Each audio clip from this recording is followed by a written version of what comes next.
안녕하십니까. 큰빛교회 청년 여러분들, 방석 기도회에 오신 걸 환영합니다.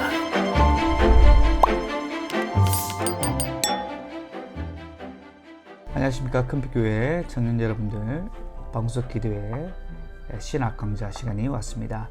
오늘은 개혁주의 종말론 이제 8번째 시작된 종말론을 살펴보겠는데요. 시작된 종말론 가운데 하나님의 왕국 첫 번째 시간을 가지도록 하겠습니다. 하나님의 왕국, 하나님의 나라는 예수님의 가르침의 중심 주제입니다.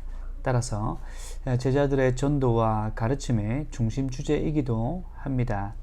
이 주제는 구약 시대의 신자가 바라고 기대했던 사건 중에 하나이고 또 성경적 종말론에서 중요한 주제이기도 합니다. 그래서 조지 레드 교수님은 이렇게 말씀하죠. 예수님의 역사적 사역은 신약에서 구약의 약속의 성취로 간주되기 때문에 예수님의 행적과 말씀으로 구현된 하나님의 왕국에 대한 전 메시지, 올 메시지는 종말론의 영역에 포함되어질 수 있다라고 말합니다. 하나님 나라에 대한 그 학자들의 견해가 한 3가지 정도로 있는데요. 첫 번째는 리츠 하르나 도드의 학자들이 하나님 나라는 현재적인 면이다 라고 얘기를 하고, 또한 몰트만, 슈바이처, 바이스 이런 학자들은 하나님 나라는 미래적인 것이다 라고 얘기합니다. 이제 마지막으로 게랄더스 보스, 오스카 쿨만이라는 학자들은요, 이 하나님 나라에 대해서 현재적일 뿐만 아니라 미래적이다. 자, 이 3가지 가운데 무엇이 맞는가? 자, 이것을 평가하기 위해서는 하나님 나라, 하나님 왕국의 개념을 조심스럽게 우리가 숙고하며 살펴보아야 합니다. 신약 성경에서 하나님의 왕국, 하나님의 나라의 도래를 두 사람이 이제 얘기를 했는데요. 세례 요한과 예수님이 이 부분에서 말씀을 했죠. 먼저 세례 요한을 한번 살펴보도록 하겠습니다. 마태복음 3장 2절입니다. 회개하라, 천국이 가까이 왔다 라고 세례 요한이 얘기하죠. 세례 요한은 그 오실 메시아에 의해 시작되는 하나님 나라의 도래를 위해 준비하라고 가르쳤죠. 그의 가르침에는 메시아 사명이 2가지로 구별되는데요. 마태복음 3장 12절의 말씀해 보면요, 알곡은 모아 곡간에 들이고 쭉정이는 꺼지지 않는 불에 태우시리라. 예수님께서 오실 메시아에 대해서 세례 요한이 얘기를 하면서 세례 요한은 예수님의 초기 사역을 보면서 그 알곡은 모으는데 쭉정이는 불에 태우는 것을 실질적으로 보지는 못했죠. 실질적으로 세례 요한이 예수님과 함께 있으면서 예수님이 많은 제자들을 불러 모으시죠. 그 알곡은 불러 모으시는데, 또한 예수님을 믿지 않는 소위 말하는 그 쭉정이들에 대한 오늘 마태복음 3장 12절에 말씀하고 있는 불에 태우는 그런 심판의 사역들은 실질적으로 세례 요한이 보지 못했죠. 그래서 세례 요한이 뭐라고 얘기합니까? 마태복음 11장 3절에 오실 그이가 당신입니까? 우리가 다른 일을 기다리겠습니까? 라고 묻지 않습니까? 자, 그러자 예수님의 대답은 마태복음 11장 4절에서 5절 우리 한번 다 같이 읽어보도록 하겠습니다. 너희가 가서 듣고 보는 것을 유한에게 알리되 맹인이 보며 못 걷는 사람이 걸으며 나병 환자가 깨끗함을 받으며 못 듣는 자가 들으며 죽은 자가 살아나며 가난한 자에게 복음이 전파된다 하라.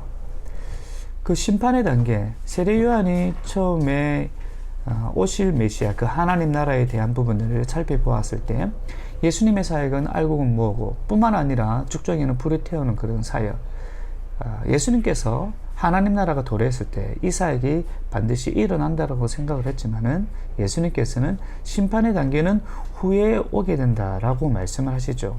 즉 예수님의 초림 뒤에 재림이 있게 될 것이라는 첫 번째 암시의 말씀을 하고 계시죠. 이것을 세례 요한은 이해하지 못했다는 겁니다. 자, 그렇다면 예수님이 말씀하신 하나님의 도래를 좀 살펴보도록 하겠습니다. 예수님도 세례 요한과 비슷하게 말씀하셨으나 두 가지 차이점을 가지고 있습니다. 마가복음 1장 15절 말씀 함께 읽겠습니다. 때가 찼고 하나님의 나라가 가까이 왔으니 회개하고 복음을 믿으라. 예수님께서는 때가 찼다라고 말합니다. 예수님은 하나님의 나라가 구약에 예언된 때가 지금 찼고 또한 그 하나님의 나라가 각 개인에게 임했다라고 말합니다. 자, 그리고 마태복음 12장 28절 보도록 하겠습니다. 함께 읽겠습니다. 그러나 내가 하나님의 성령을 힘입어 귀신을 쫓아내는 것이면 하나님의 나라가 이미 너에게 임하였느니라. 정리하자면 예수님이 자신이 구약에 예언된 하나님의 나라를 시작하셨고 항상 예수님의 인격과 분리될 수 없는 것이 하나님의 나라의 개념이란 사실을 말씀해 주고 있습니다. 자, 그렇다면 하나님 나라, 하나님 왕국에 대한 의미는 무엇인가? 하나님이 통치하는 어떤 영역, 영토를 말하는가? 아니면 하나님의 통치, 하나님의 지배인가? 바로 두 번째죠. 하나님의 통치와 하나님의 지배하심이 바로 하나님의 나라에 대한 개념이라는 사실입니다.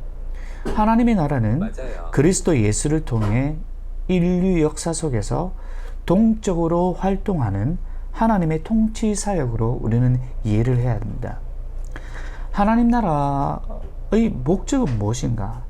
죄와 사단의 세력으로부터 하나님의 백성을 구원하는 것이고 새 하늘과 새 땅을 최종적으로 건설하는 것이 하나님 나라의 목적이라는 사실입니다. 따라서 신약에 나타난 하나님의 나라는 인간의 업적에 의해 성취된 그런 형태, 그런 형세가 아니고 또한 부단히 인간의 노력의 결정체도 아니라는 사실을 우리는 반드시 알아야 된다는 사실입니다. 인간의 의무는 하나님 나라의 존재를 존재케 하는 일이 아니라 믿음으로 그곳에 들어가는 것이며 그가 삶의 전 영역에서 자신을 하나님의 은혜로운 통치에 더 많이 복종시키게 되기를 기도하는 것입니다.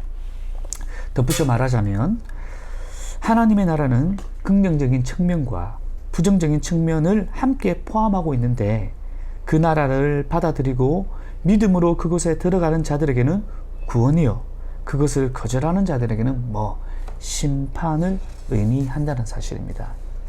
무엇을 통해 그렇다면 우리가 무엇을 통해 하나님의 나라를 임했다라고 우리가 말할 수 있을까요? 몇 가지 징조들을 우리가 좀 살펴보도록 하겠습니다. 성경에는요, 그 하나님 나라의 임재, 하나님 왕국의 임재, 귀신들을 쫓아내는 그런 현상들을 통해서 일어난다고 말씀을 하고 있습니다. 마태복음 12장 28절입니다. 함께 읽겠습니다.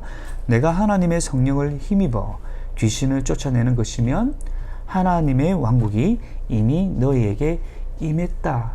이 귀신의 축사죠. 축기사역. 축기사역이 일어나는 것에 대해서 하나님의 나라가 임했다라고 보이는 그런 징조. 그리고 또 살펴볼까요? 사단이 떨어지는 것. 누가복음 12장 28절입니다. 사단이 하늘로서 번개같이 떨어지는 것을 내가 보았노라. 이 말씀은 우리가 문자적으로 해석해서는 안 됩니다. 상징적으로 이해할 필요가 있는 말씀인데요. 유대인들이 생각하기를요, 사단에 대한 승리는 세상이 끝날 때에 일어날 것이라고 생각을 합니다. 하지만 이 사단의 승리는 어떤 의미에서 예수님의 사명 속에서 역사 안에서 일어났다라는 것입니다. 예수님께서 이미 정치하신 사단에 대한 승리의 근거는 제자들의 사역을 통하여 역사 속에 들어왔다라고 말할 수 있습니다.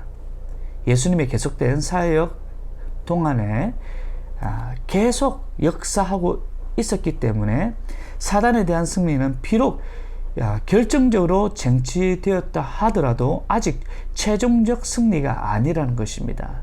예수님의 지상 사역 동안 일어났던 것은 일종의 사단의 결박인 것이라는 사실입니다. 자, 그리고 계속적으로 우리가 살펴보도록 하겠습니다. 또 어떤 징조들이 있는가? 기적들이 일어난다는 거죠.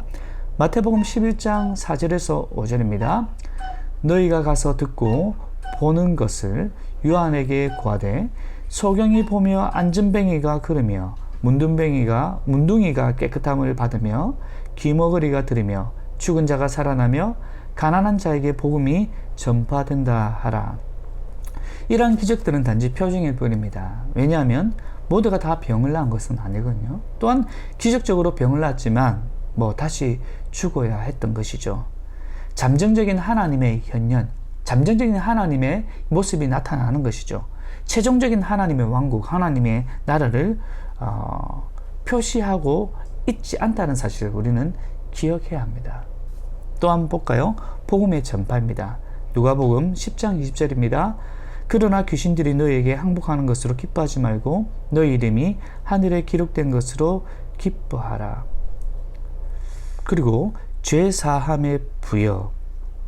죄사함은요, 구약 성경에서 다가올 메시아에 대한 축복에 대한 메시지 중에 하나인데요. 이사야 33장 24절 그 거주민은 내가 병들었노라 하지 아니할 것이라. 거기에 사는 백성이 죄사함을 받으리라. 예레미야 31장 34절 그들이 다시는 각기 이웃과 형제를 가르쳐 이르기를 너는 여호와를 알라 하지 아니하리니 이는 작은 자로부터 큰 자까지 다 나를 알기 때문이라. 내가 그들의 악행을 사하고 다시는 그 죄를 기억하지 아니하리라. 여호와의 말씀이라. 그리고 마지막으로 스가랴 13장 1절입니다. 그날의 죄와 더러움을 씻는 셈이 다윗의 족속과 예루살렘 주민을 위하여 열리리라. 예수님께서 제사함에 대해 전하셨고 실제로 제사함을 우리에게 주셨죠. 하나님 나라의 현재적 임재는 새로운 가르침이 아니라 이미 구약에 예언된 종말론적 왕국이 있을 것이라는 말씀의 성취였다라는 사실입니다. 자, 오늘은요, 하나님의 나라, 하나님의 왕국, 이것이 종말론과 밀접한 관계가 있다라는 사실을 우리가 오늘 말씀을 통해 살펴보았습니다. 이것이 하나님의 나라, 하나님의 왕국에 대한 주제가 예수님의 가르침의 가장 핵심적인 중심 주제라는 사실을 우리가 오늘 또한 기억해야 할 것이고, 이 하나님 나라의 견해가 현재적인가 아니면 미래적인가, 아니면 현재적이고 미래적인가에 대한 부분은 우리가 다음 시간에 살펴보도록 하겠습니다. 그러면 계속적으로 우리가 하나님 말씀을 가지고 또 함께 기도회로 나가도록 하겠습니다.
찬양하나이다.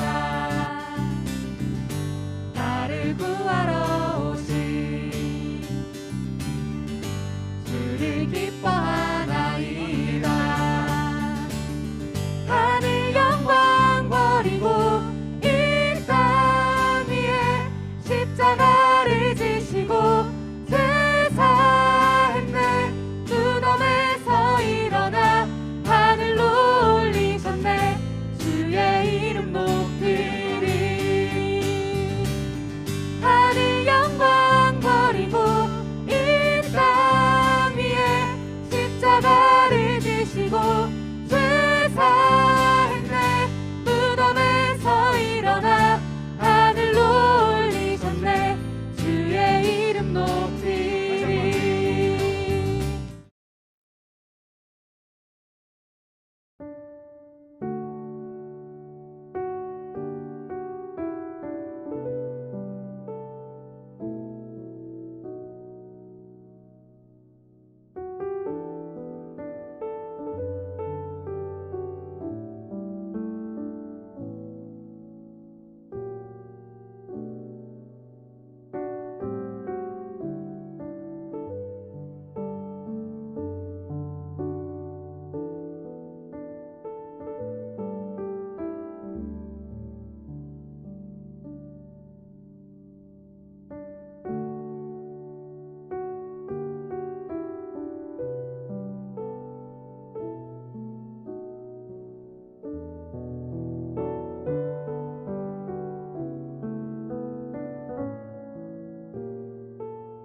여러분 안녕하세요. 큰빛교회 청년부 김지민 목자입니다.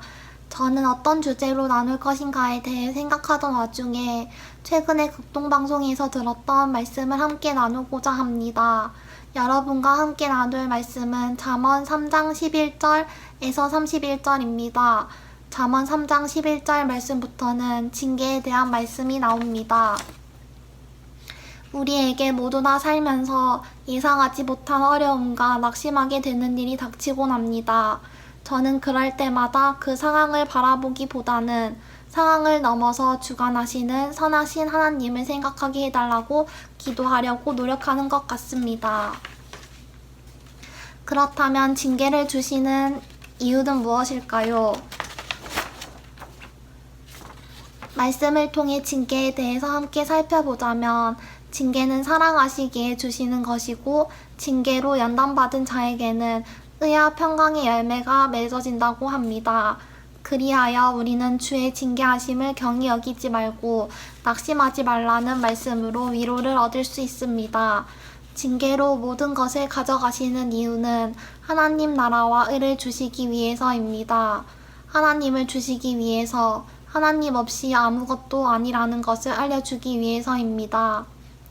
이 땅에서 청년으로 살아가는 것이 많이 힘이 들고 내게만 있는 고난이라 생각하며 낙심하고 지내고 있진 않으십니까?